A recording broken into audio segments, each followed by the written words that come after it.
Right from the very beginning, Article 4 of the U.S. Constitution defined people as property. You see, the authors of the Constitution were very interested in protecting their property, including slaves.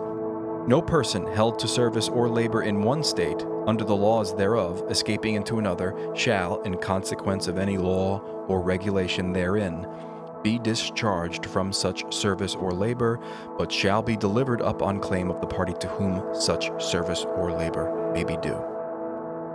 The Indian Removal Act of 1830. Indigenous communities are forced from their homelands.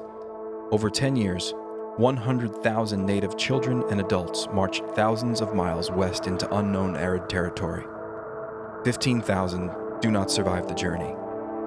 But over 25 million acres of land is made available for white settlers. 1854, the People versus Hall.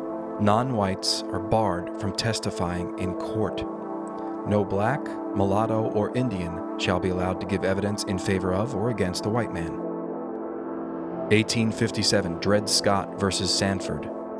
Free blacks are taxed, but still have no rights of citizenship granted to whites. 1862, Emancipation Proclamation in District of Columbia.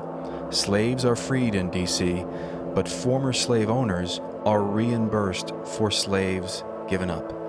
Whites are paid over $1 million in reparations for lost property. 1862, Homestead Act.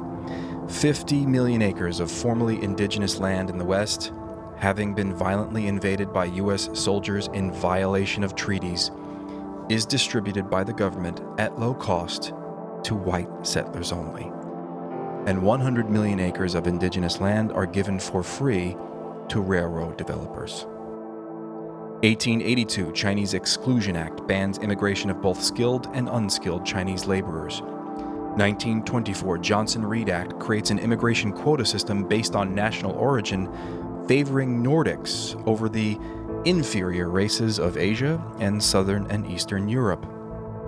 1934, in the wake of the Great Depression, the National Housing Act is implemented, creating a federal housing authority to provide loans and federal subsidies for home ownership. But the FHA mortgage underwriting standards discriminate against non-whites and investment in non-white communities through a process called redlining.